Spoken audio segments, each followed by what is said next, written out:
Hello, I'm Frank Epstein, founder and president of Collage New Music. It is my pleasure to introduce to you our latest online presentation entitled The Composer Speaks. The Composer Speaks is an opportunity to introduce composers directly to you. Our guest today is distinguished composer Bernard Rands. His catalog lists well over 100 compositions, including orchestra pieces and chamber music and an opera. He received the Pulitzer Prize in 1984, the Kennedy Friedhelm Award in 1986, and a Grammy Award in the year 2000. Born in Sheffield, England in 1934, his 80th birthday was celebrated internationally with over 100 performances worldwide. He emigrated to the United States in 1975 and became a U.S. citizen in 1983. He was inducted into the American Academy of Arts and Letters in 2004. Some of the most well-known conductors and orchestras have programmed his music, and he served as composer in residence with the Philadelphia Orchestra for 7 years. Commissions seemed to pour in, and his most recent large-scale work, a concerto for piano and orchestra, was commissioned and performed by the Boston Symphony to celebrate Bernard's 80th birthday with a young pianist, Jonathan Biss, as the soloist.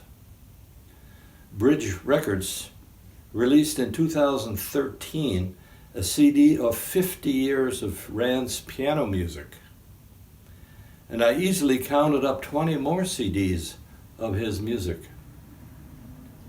He has received honorary degrees from several American and European universities and has taught and been in residence at both the Aspen Music Festival and at Tanglewood. It is my pleasure to introduce our music director, David Hoose, who will in turn introduce our guest composer, Bernard Rands. We thank you all for joining us, and we hope this experience will bring you closer to new music and the composers that write it. How are you? You've just recently had, I believe, your 87th birthday. You look not a day over 60. Well, thank you. But you did, am I correct? Your 87th birthday? Yeah, I've just started my 88th trip around the sun. I know it's funny, I don't think of it that way. Yeah. How did you celebrate? Maybe the moon in my case, but well, that's true. How did you celebrate? Just by being here at home and doing what we normally do, which is a pretty daily work schedule and various things. But well, cooking and eating. Has your cooking intensified in COVID? Well, it's intensified. It's also a challenge to keep it up over a period of a year. I think we've not been to a restaurant in a year, and we are fairly regular because under normal circumstances, Chicago is a wonderful town for absolutely restaurants. So, as somebody who's over your years attended many rehearsals and performances of your music, you spent a lot of time traveling and going to those events. And so now with all those performances delayed or even canceled, what has composing been like for you over this year plus 3 months or something, 2 months? Have you found yourself more productive? Some people are much less productive, or in some cases, at least in my case, it's unpredictable from day to day. What about you? Are you working regularly? I think yes. I mean, I've always kept a fairly steady routine working. I believe in it. I think, like every other aspect of music making, whether you're a performer, you have to practice, and the daily routine is good. I'll tell you something anecdotally in a moment about that. But I think this year, cutting out the travel has been very beneficial. I mean, I haven't been on an aeroplane in about 15 months, and so that's been a good thing. I don't know that I've accomplished any more than know how that goes. Yes, of course. But when you have been traveling pre-COVID, and we hope post-COVID, are you able to compose in the hotel room or? I have done that. And yes, those are the times when I'm not able to work necessarily every day because of depending where we are and whether it's conducive to what the schedule is when I get to wherever it is I have to go. But hopefully when we are back to a normal circumstance, I don't think I need to be going to the airport regularly again at my age. I'm just happily doing what I'm doing. And there'll be special occasions. And I think for world premieres, it's not only that I would like to do it, I think it's expected when it's a commissioned work. And so I'll make that kind of effort. Have you ever missed a world premiere of your works? I don't think so. They'll be calling you later. I Well, don't think I have. So, But so you, sorry. no, that's right. You say you are not sure you have been more productive, but you do keep a regular, perhaps even rigorous composing schedule. Tell Yes. us a little bit about that. What is your composing life like? Well, it's changed somewhat in the sense that I'm not up at 5 and 6 o'clock in the morning these years. I used to be. Now is. I mean, she's up at 4:30, 5 o'clock, making a cup of coffee, and then she goes straight to work. And I used to do that, particularly when I had teaching positions, so that by 10 o'clock in the morning, I'd done 5 or 6, sometimes 6 hours of work. And then I could freely give my attention to the students and to whatever else was necessary, attendant upon those positions. But I don't do that now. I stagger around until about 8 o'clock and then gradually inch my way down to my studio. And yes. Yeah. You, of course, are married to a wonderful composer, Augusta Reed Thomas. Yes. What's it like being not only married to a composer, but married to a composer and not only living in the same space, but confined to the same space for now going on a year plus? Yeah. Well, I tried other alternatives and they didn't work too well. And we're happy to say this one seems which is not to say that there were not wonderful times in my life when I married twice before. But now 35 years ago since Augusta and I first met, and it's just been an absolutely wonderful. I couldn't imagine. I can't describe it because it's so rewarding in many ways, and we're not competitive, which is a wonderful thing. And I think, although a lot of people had, I think from what I heard in the gossip at the time, the age difference of 30 years, that can't possibly work. Even within the family, I mean, people were just, well, we were just wondering. Well, I think precisely because that age gap is between us. I don't have any problem. I mean, watching Augusta develop since she was just out of graduate school when we first met, and where she is now. I mean, it's absolutely wonderful. Just thrilling to see it and hear it. We work separately. We have separate studios in parts. Acoustically separated. Yeah, I'm way down the corridor. In another apartment part of the building, and the great thing is that I can still walk to work. It's fine, but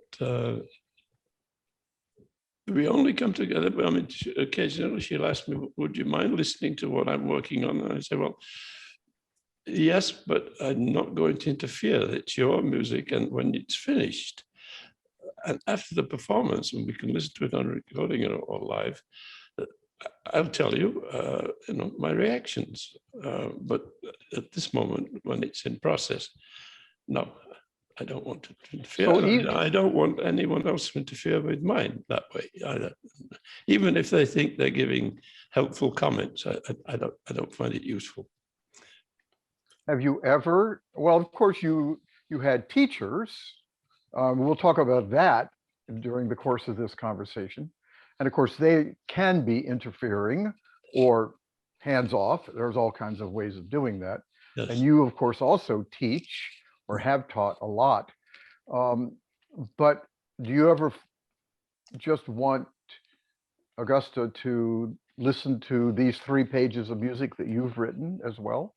No, not until I've finished. No. Now about the teachers, I'm sure you knew. I don't know whether you knew Dalla Piccola personally, but I know his music and so on. Yeah. And John Harbison and I have had numerous conversations about it because we both feel that he's so sadly neglected, the body of work that is really quite magnificent. I do too. Yeah. But he was a little bit of an autocrat in the sense that, well, first of all, he was only short, diminutive in size, and he had a very punctilious way of talking and almost an archaic way of using the Italian language. So, for example, I was his last student on a Friday afternoon, and my time to meet with him was not 5:45, but alle 4:75. Yes. So, and his general manner was like that, and his jar full of sharpened pencils, which looked like arrows for a dartboard, that were there, because he did all his manuscripts beautifully in his own script. Yes. And sometimes the lessons were we would talk about Dante or Homer, Thomas Mann, etc., James Joyce, back and forth. The fact that I've been an avid reader since I learned to read, I enjoyed that. And I remember one day I arrived at alle 4:75, and he was so excited at the door. I could tell there was something that was animating him. Someone had sent him, I think transcribed from an old cylinder, of Busoni playing La Campanella. The whole lesson was spent listening to it and analyzing. It was a magnificent lesson. Now, maybe some young composers would not take to that. I loved it. And then at the end, when we got to 6 o'clock, allora andiamo alla cucina, prendiamo un po' di vino, a little wine, and etc. And then you talk about my music and so on. I found it wonderful. So it was never interfering in that sense, and it was always it was very positive about what he could see and hear what I was trying to do. And similarly with Luciano Berio, he too was very, very supportive, encouraging, and also challenging. There's no question about that. And he wouldn't let me get away with anything that he thought was, ill-considered. What were some of the issues that Dalla Piccola or Luciano Berio focused on when they were looking at your music, when they actually got around to looking at the score? Yeah. Whether or not I had used the notation system that we have in a precise manner to communicate exactly my intentions, both performance-wise, but to communicate also the intention of the piece, the concept, and what had triggered it from those parts of us that we don't fully understand when we're making music, creating like that, composing.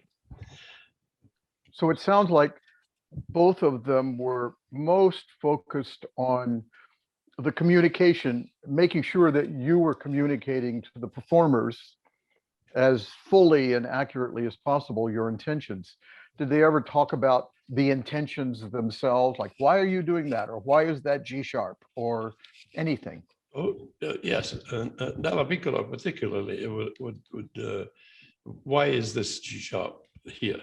And of course, at that time in 1958, 59, he would, in his own work, was moving closer and closer to Webern's influence on his 12-tone, Italianate 12-tone thinking, but nevertheless 12-tone. And so it was important to him why it was a G sharp there. Now, Berio was less fanatical about that. I'm not saying Dalla Piccola was fanatical, but he was a punctilious, shall I say. I used that term already about him. Berio was much more concerned with the sound world in its totality. And I think the difference between the two musics. What was interesting, during the last month that I was completing my studies with Dalla Piccola in Firenze, he said, "Well, what are you planning now, Bernard? Do you have?" I said, "Well, I have to go back to England for a while," and etc. etc.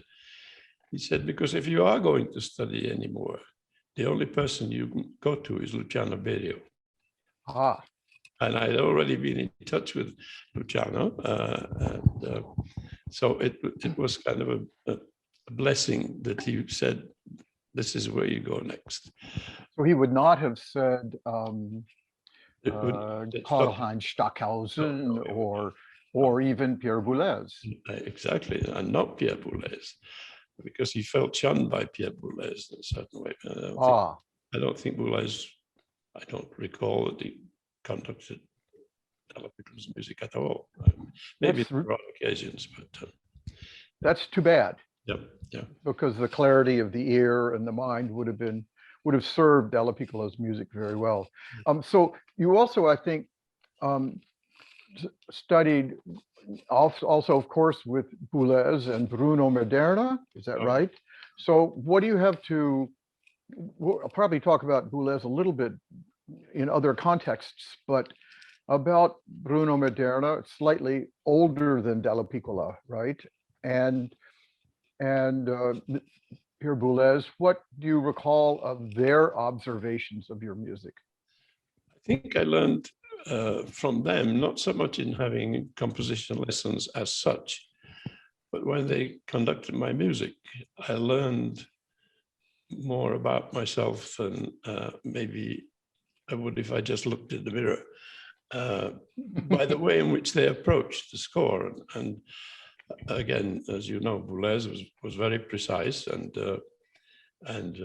tempo markings meant exactly what they said. Yes, 62, you better mean 62. Yes, and 240, modéré, you know. Yeah, that's exactly. Again, Bruno was such a Falstaffian figure in a way. He was very self-destructive, unfortunately, but he was a fantastic musician and an ear. I mean, the two men, Boulez and Maderna, I don't know whether who was more acute listening than the other. I mean, I remember in Maderna and some of his own music, and you know, and he conducted a lot of new first time out music and so on, as did Boulez for his whole life.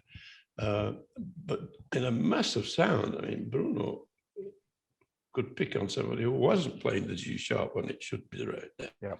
I mean, it used to amaze me. I mean, I had a pretty good ear, but those two men were especially impressive in that respect. one other part of the question you posed, David, is and particularly, yes, with Dalla Piccola and with Berio, as you know, a lot of my music uses texts because I have a particular love for the human voice, all that it is and can be, not just in musical context, but just its behavior. It's one of the most complex, subtle, fragile, enduring, vulnerable, you know, and in addition to its ability to use vocabulary, its ability to sing vocabulary, but also to have an area of vocal expression, which is not concerned with vocabulary when we laugh, when we cry, when we, etc. and so on. Which brings up another aspect of my work, which since I mentioned Busoni earlier.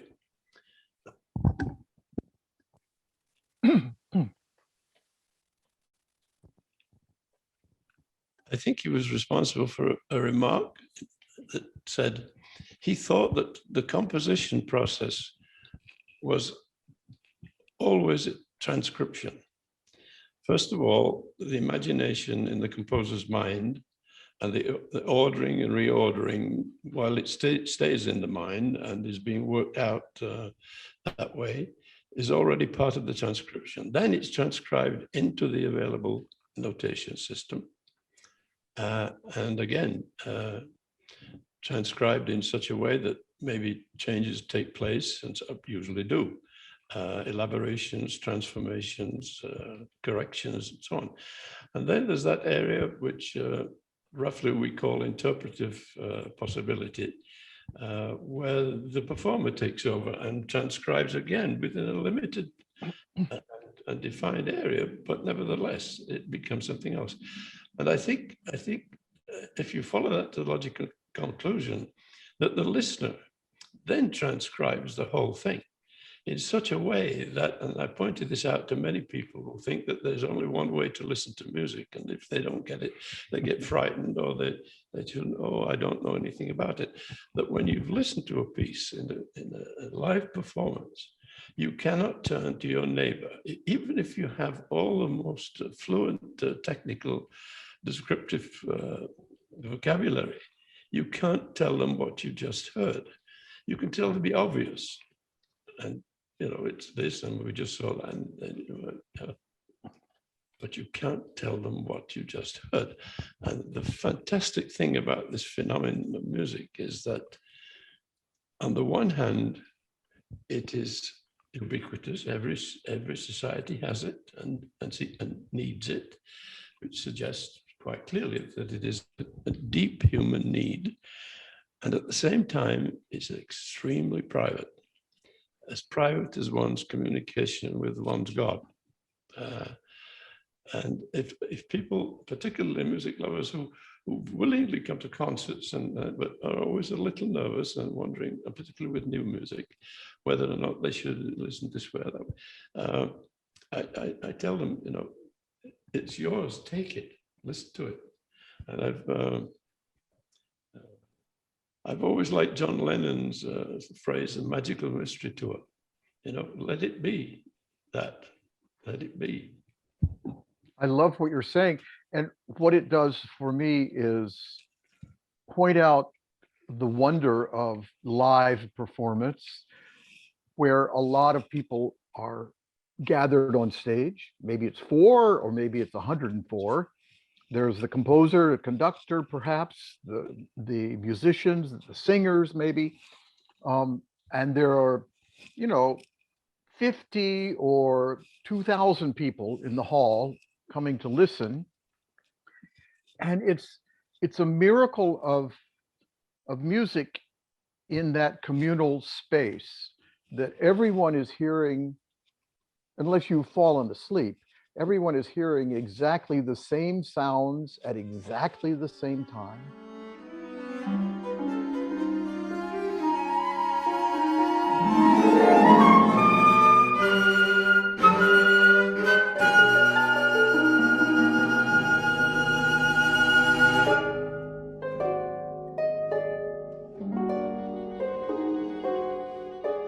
when you are about, I've just asked you to write a string quartet and you have a deadline for it, and all of that, all the mechanical stuff is worked out.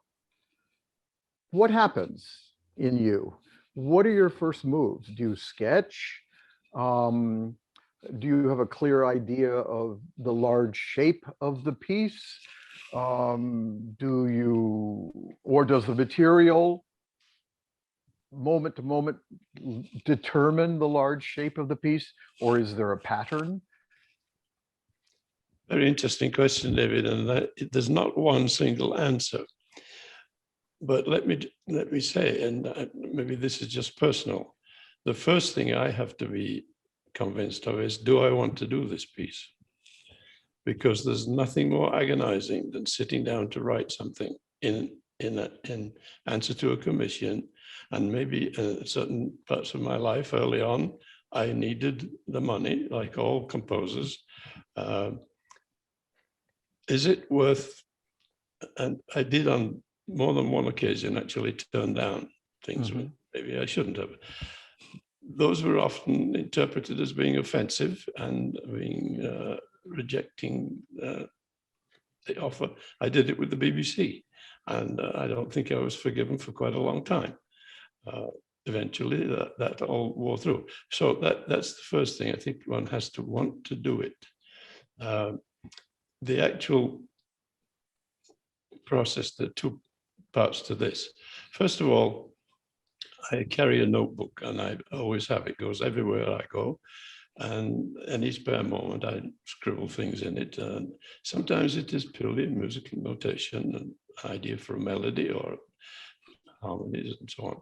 Or it may be a graphic attempt to try and describe as a reminder of what the idea might be when I come to be able to use it, and where there's an opportunity to do so. And this is not new. Well, a lot of composers have done this for years and years and years. Then comes the process of actually going back to the studio and working out. Now, having decided what the piece is, let's say it is a string quartet. I'm in the middle of actually writing number 4 at the moment. So I hope I haven't gotten too close. No. It's then the focus becomes a sense of what's the duration? Is it a continuous long arching movement, or is it separated into shorter sections? Is it a 2-movement work? I've done it. My second quartet is 2 movements, and at that time I was interested in how 2 different kinds of modes and musics can live together in 2 parts, because very often a quartet will say, will there be a 3rd movement? Isn't there going to be? Yes. You know, In the Haydn and Mozart, Beethoven model, of course. yes, exactly. The repertoire that scares anybody if you're writing a string quartet. I mean, So when you carry this notebook around, it's a notebook with music staves? no, it's varied over the years. I've got a whole shelf full of them now. But sometimes it's just one that an artist, a visual artist, a painter or a sculptor might make sketches in. And I draw my own quick lines and whatever it is that's necessary. And it is purely as a moment of capturing of an idea, which if you don't write it down, it maybe disappear into the ether, and good ideas don't come that regularly. It's better to try and at least recognize its potential, that there is something there that's worth pursuing when I get the moment and the time and the appropriate opportunity to do so. So that's basically how it works. So you have a notebook, or many notebooks, that have pages and pages of sketches or an idea or a gesture or something like that, that might not appear in your string quartet that you're working on now. 3 years from now, you might think, oh, that works. That could work in this piece that I'm working on, right? I'll give you an example, David. it must now be 40 odd years ago. I was on an interminable flight from England, from London to Sydney in Australia. Oh, yes. At that time, there were no direct flights. So there was a stop in somewhere in the Middle East, and then in what is now Mumbai, and then in Singapore.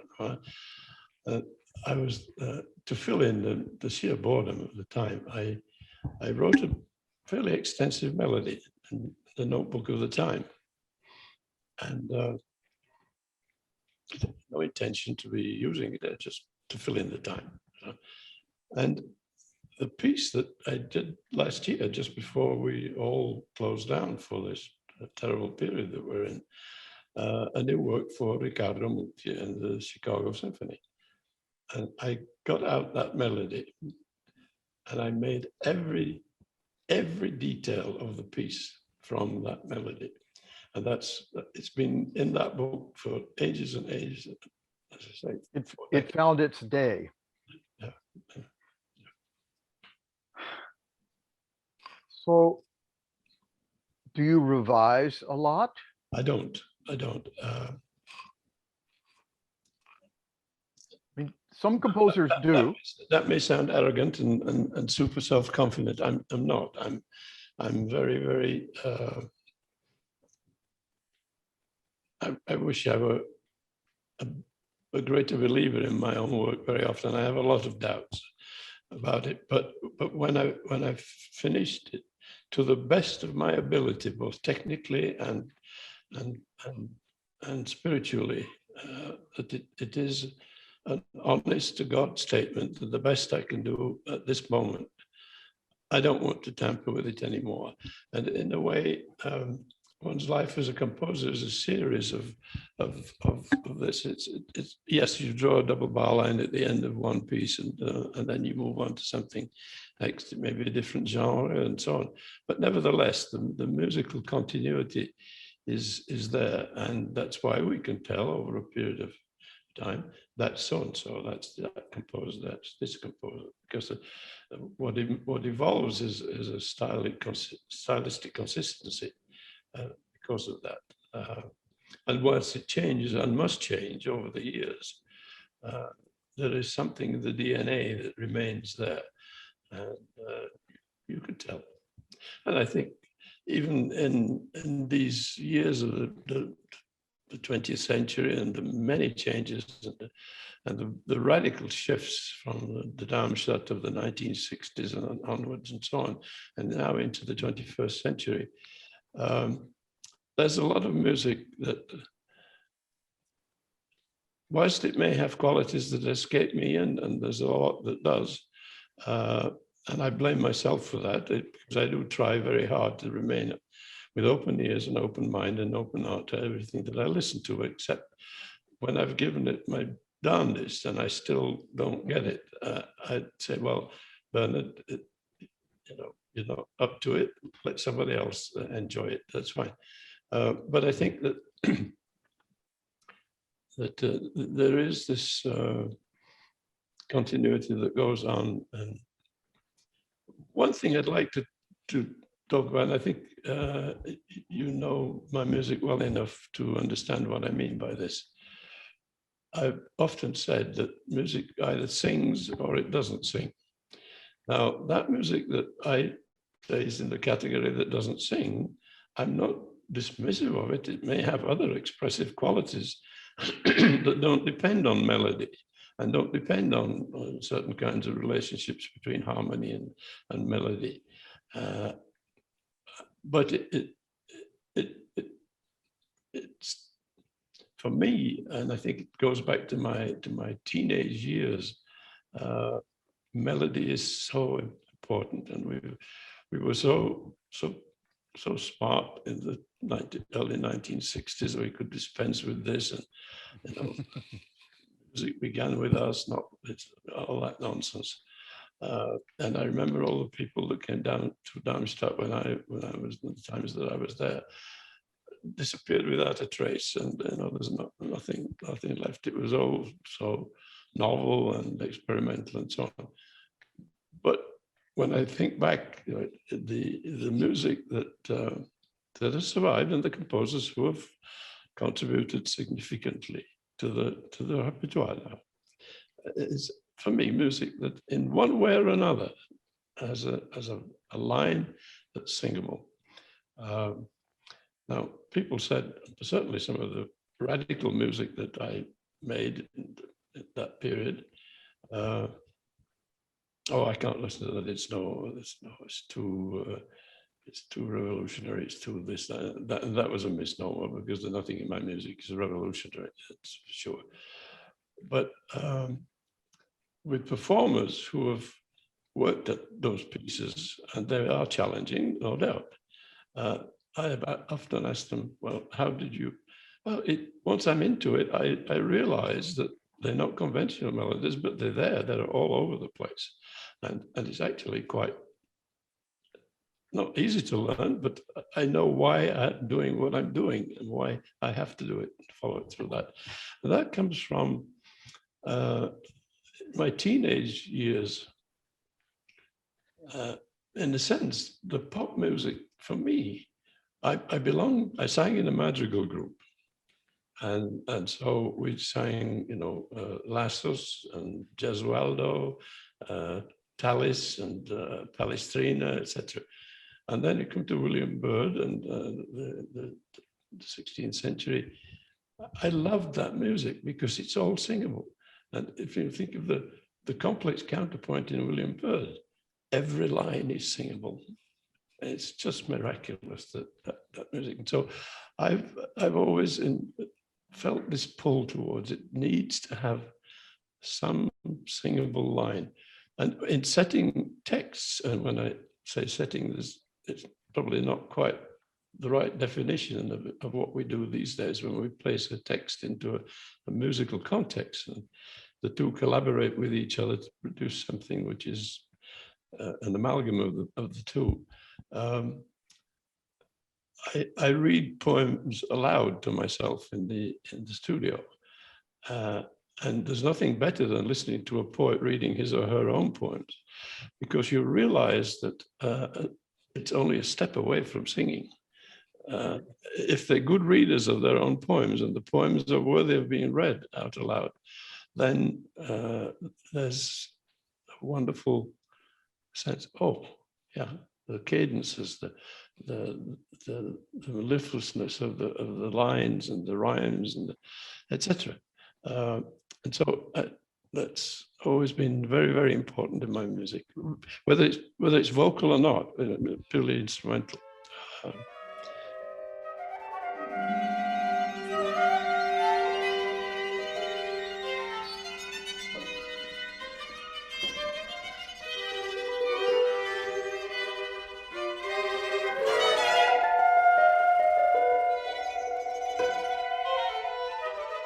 I wanted to ask you about one particular piece of yours that was a brass quintet, I believe, a short brass quintet that you then expanded into a larger work that included strings.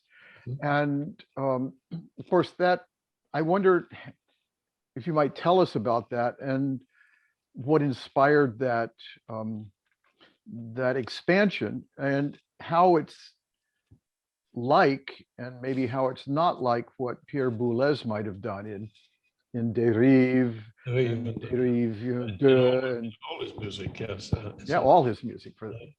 Yes, it started life as a brass quintet, a little fanfare, during the time that I was at Harvard, and it was commissioned for the opening of a new building in the politics department, government department, and so on.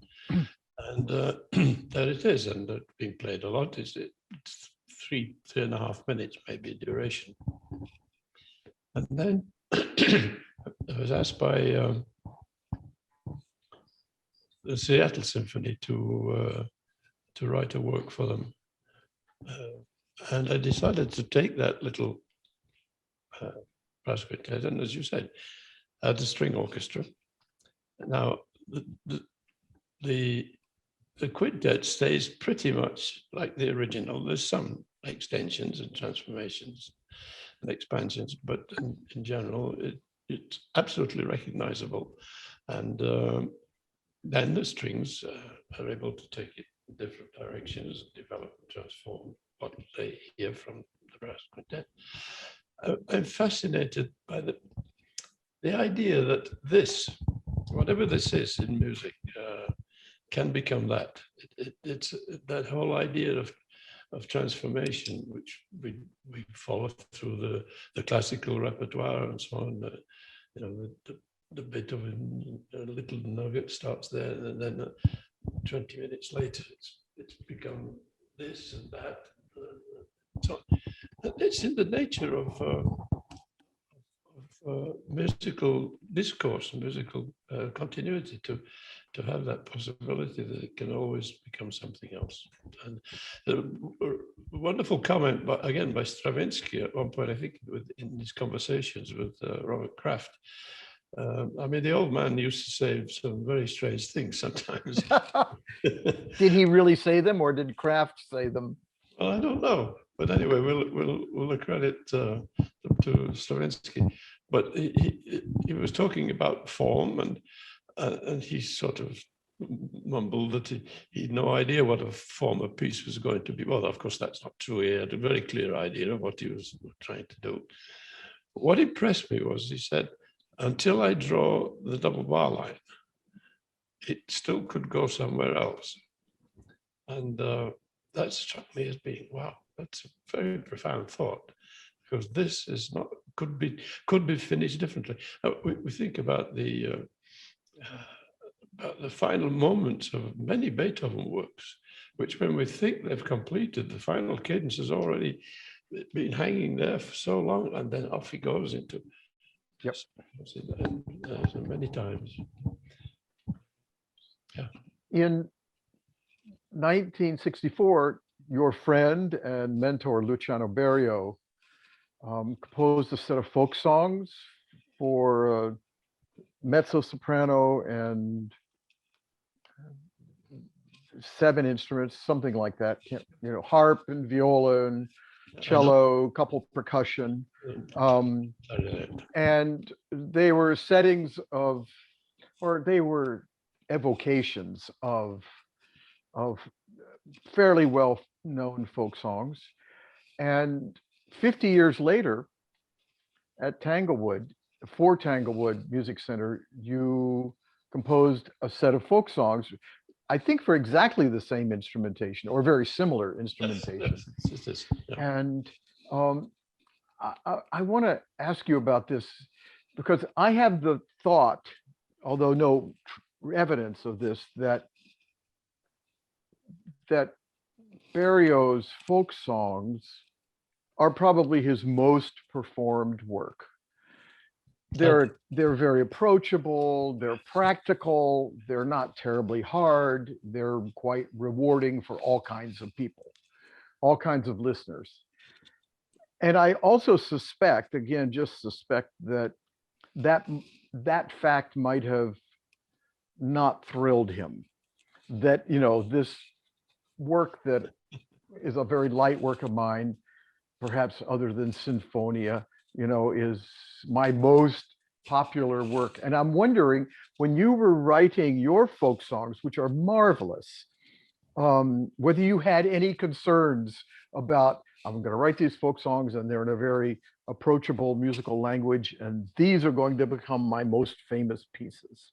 No, I never have the last part of that statement that ever crosses my mind. As I hinted at a few minutes ago, I am too self-critical and too introverted and unbelieving about my abilities to ever think that way. I'm speaking honestly, absolutely honestly to you.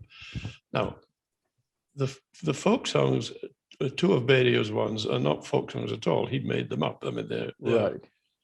The rest are from the various regions that are indicated in the score. If you think about it, and it's a simplification, an oversimplification to being almost absurd, But there are basically two types of folk music. One is that which is tied to the geographical location in which it came into being. And that may be some remote mountain town or village, and the music is not even known 5 miles away. Right. It belongs to that language and that accent, and it is nobody knows it except ethnomusicologists who go searching after things like that. The other is a folk music in which popular songs spread themselves all over the world, and I chose the latter group, that category, in order to make transcriptions of them for my folk songs. Now, typical Berio, he also then orchestrated his. There's an orchestra version. Oh yes, of course. I have no intention of doing that. But again, that idea of transcription, which I shared with him, and I appreciated in our relationship. You know, after we'd worked together for the first time, we stayed together as very, very close friends for all decades subsequently, and often getting to arguments. Once I was on tour with the Philadelphia Orchestra, and we were performing in Firenze and Berio, and they were doing a work of mine called Ceremonial 3. And Berio came to the concert, and afterwards we were going to a restaurant, and he wasn't usually authoritarian and dogmatic. He was very open to a lot of things and influences and other types of music and so on. But he kept on me. He said, "Bernard, why did the piece finish like that? It's too short. It's 16, 17 minutes, something like that, a full big orchestra." And he kept on. And I said, no. And finally, I said, we always spoke Italian, but I said to him, "The commission fee ran out." He said, Yes. Capisco. That he understood. Yes, absolutely. So it wasn't the case, but it's. I'm very fond of those folk songs. I mean, they're the best definition is that folk songs are songs that folk sing. Yep. And they know them all over. The ones that I chose, even the two in the Welsh language, are known not certainly in the Welsh language by everybody, but everybody knows the melodies all through the night. So thank you for telling us about that. There are myriad directions that music compositions take these days, and all bets seem to be off. It could be minimalism or maximalism, or a new tonality, or a pandiatonicism, or improvisation, fusion of pop music and so-called art music, and it's kind of a riot of creative thinking. And I'm wondering what of those does not interest you, and what does interest you as a composer? I would be tempted liberally to say most of them don't interest me, but I like that. It's a nice answer. Well, but I judge music on pieces rather than necessarily on composers. Yep. Luckily, we have composers over the centuries that have made enough significant pieces that we pay attention to them. They're part of our heritage, and we love them, and we learn from them, and we're transformed by them. It's a very spiritual experience listening to that incredible repertoire of the Western music. Another point in a moment about that before I lose my sense of thought. which I have anyway. But I have used of myself the term I'm a maximalist because of all of the things that we've talked about, why would I want to minimize it? Why would I want to have always the same dynamics all the way through for an hour and a half, 3 hours, 5 hours? No. After a while, and why would I only want a certain number of pitches to be rotating until they drive you crazy? Because those of us who think in the way we do, and I relate very much to you and to all our friends and people that have made, I think, very significant contributions to contemporary music. It's important for us to uphold those values in music that have made it possible for us to live the kind of lives that we've lived. Forgetting all of the distractions of just being alive and surviving in this world, but that we're lucky enough since we were yay high to be in music in one way or another. I mean, I can't believe my great good fortune that that's been my life. And it's interesting that somebody once asked German poet Rilke why he wrote poetry, and he said, I can't do anything else.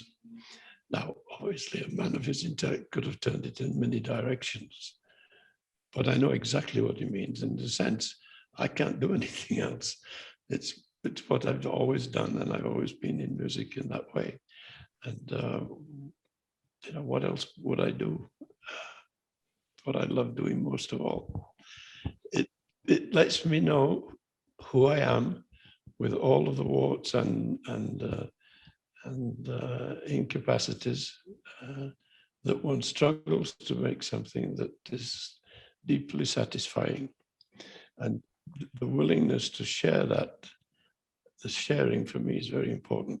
You offer it in public, and sometimes you get clobbered for it, and sometimes accepted in a place. What I find very strange, and this is purely tangential to what we're talking about, is that the difference between my experiences in Europe, where I grew up, as you know, of audiences to you at a concert. Now, I can be on the stage here with Riccardo Muti, having just finished a piece. I'm usually the first out to get to the bar because I need a refreshment at that point. And everybody else comes, and it's as though you're a leper. They look, you know, if somebody would come up to you and say, honestly, that was a piece of crap, I'm fine, okay. But not to have any, I can understand. I always say, well, they probably, you know, too timid.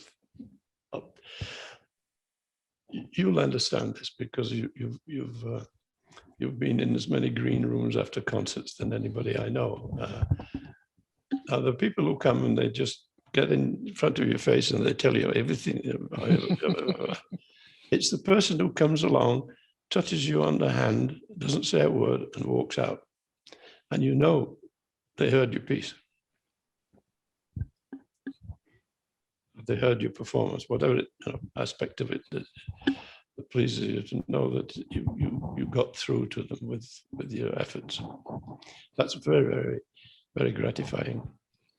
In Europe, the experience is different. Yeah. Go out to the local cafe or the local whatever, and stay till the late hours. All kinds of people come up and talk to you. The first time Augusta had a piece played with the Berlin Philharmonic, Barenboim was playing her piano concerto, and she was nervous, etc., etc. And I said, look, you will find that this audience, you will not hear, or you would hear a pin drop if everybody did. Yes. They will be glued to it. And you will know when it's finished how they feel about what they've just heard. She said, yeah, that's what worrying me. I'm sure they all like. I said, no. Anyway, piece finished. It was just before intermission, so she came out and stood at the foot of the stage with a walkway all the way through to the auditorium, at the end of the auditorium. People were waiting in line to talk to her. I said, you see, it's the difference between our experiences in the States and what would be in Europe. Probably goes back to what you were saying much earlier about that communal experience, everyone receiving the music in a different way. But many people, maybe in American audiences, thinking, I don't know enough to say anything to Mr. Rands. Mm-hmm. If I say I loved it, I'm going to seem naive. If I say I hate it, I'm going to be stupid or arrogant or something like that. And therefore, I won't say anything. Yeah, no, Because I just want to protect myself as the listener. Yeah, maybe that's... Meanwhile, you're standing over there with your glass of wine saying, anything going on here? Yeah, it's strange. Well, Bernard, this has been an enormous pleasure for me. It's very gratifying to hear you talk and to sense your profound heart in all of the music that you create and in your relationship to the musicians who are playing and singing your music. And we're all very grateful for your time. Well, I want to ask you, when will we hear this string quartet you are working on? I finished one movement. As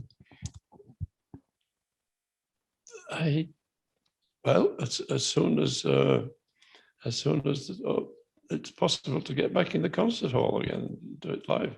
I don't particularly want to do it as a Zoom presentation. I think Right. It has to wait its time. Just one final point. I've never had the ambition, and I don't have the personality, whatever it is needed to be a conductor on a regular basis.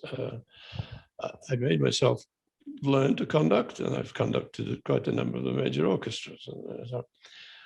And I've always got on with them very well. I've never, and they can be, particularly if you're not the music director, if you're just a visitor that comes in, does a concert and then goes, there's always one or two that, have their own opinion, and they let you know.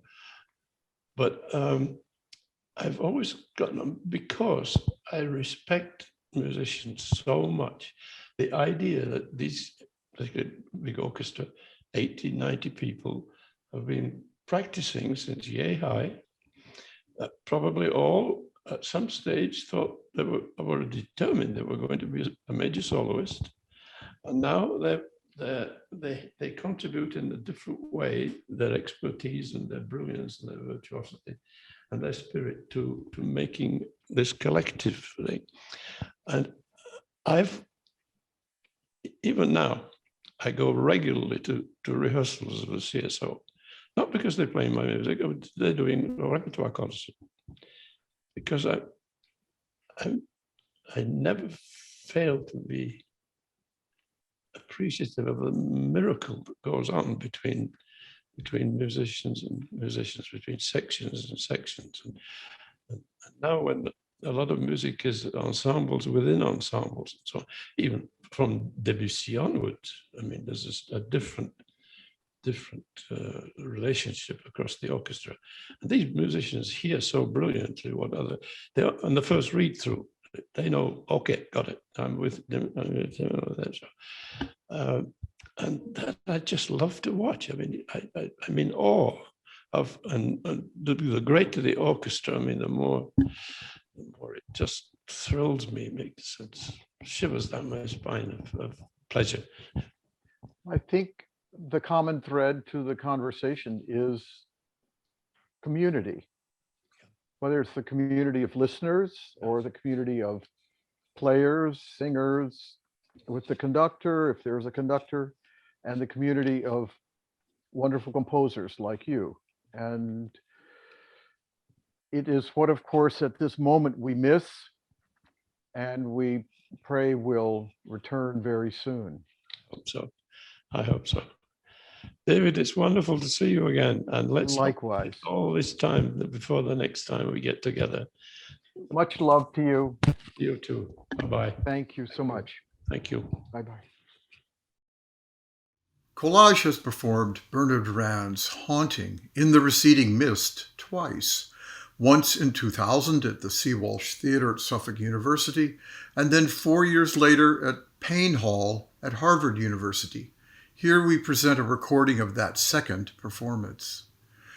This 10-minute work for flute, violin, viola, cello, and harp, which Rands composed in 1988, unfolds like a patient processional, both moving inexorably and suspending time. Its gestural details suggest something of the music of Jacob Druckmann, to whom the work is dedicated, as well as the music of Luciano Berio and Luigi Dalla Piccola, two of Rands' most vivid influences. Mostly, however, In the Receding Mist reveals Bernard Rands' own colorful and evocative musical voice.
you.